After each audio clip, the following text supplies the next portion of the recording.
Okay, great.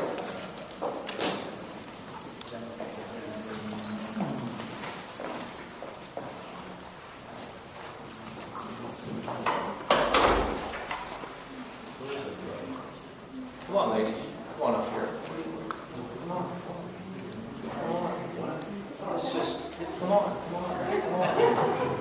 Everybody's have fun, okay?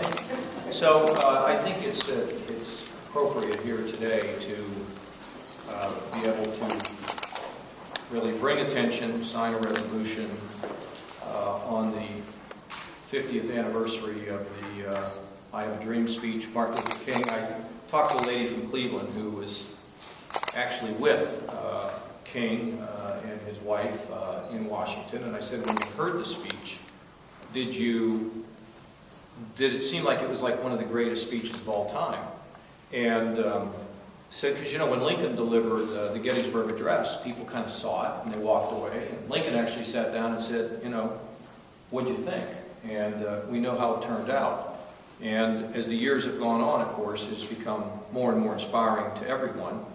And one of the things that Dr. King would really care greatly about is, of course, the problem of hunger. And that's what we're here to just spend a little bit of time to talk about. I was looking at some numbers today. We've made a commitment as an administration to a significant amount of money for feeding hungry people in Ohio. We spent $25 million, I think is the right number, in our first budget. That's up from about $17 million. So the year before I came in, it was about 17, then it grew to 25, and then in the last budget, it was 29, which is a commitment to feeding folks. But in addition to that, of course, we've had $7 million in what I would call, at least I think, emergency food programs. There's summer programs which got created because of the need that we see with children in the summer. They're not really tied to a school, so it's difficult, but we felt it was critically important.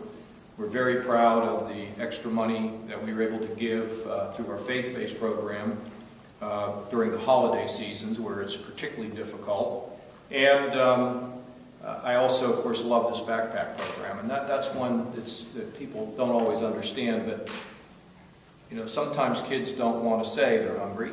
Sometimes kids don't want to say that there's no food at home. So they figured it out. My wife, God bless her, has, I think, expanded the program and brought it more to everybody's attention. And that's where you can have your backpack come to school with you. We just load it up, and you go home with your books and your food. And the reason why it's so important is there are children who, without these programs, would be home all weekend long and would have nothing to eat. And when they go back to school on Monday, they don't function for a couple of days till they get some food when they go to school. So, a healthy stomach also makes for a healthy brain and good learning and all the things that we so deeply care about. The folks who are behind us, first of all, Lisa, who's the executive director of the Ohio Association of Food Banks, she has open door, open access, and great influence on us. What does that mean? And she says we need help. We believe her, we trust her, and we help her. With Lisa are people from across the state who are involved in the food bank programs and opening pantries and churches and things like that. These folks are repairing the world. That's what they do. In any way they can, they are out there trying to lift another individual who, without them, wouldn't realize their potential. They're heroes. These people are fantastic. And, the Lord loves the work they're doing and blesses the work, and they will be remembered forever. I love Tim Derrickson. He's got a really good heart. Ryan Smith, Ryan and Tim come from areas that have been hard hit. Ryan particularly from an area that has been hard hit. They understand the need to help feed people and fight drug addiction and deal with mental illness and all of those things. They are very fine members of the legislature. I'm really, really fond of them and glad that they are a part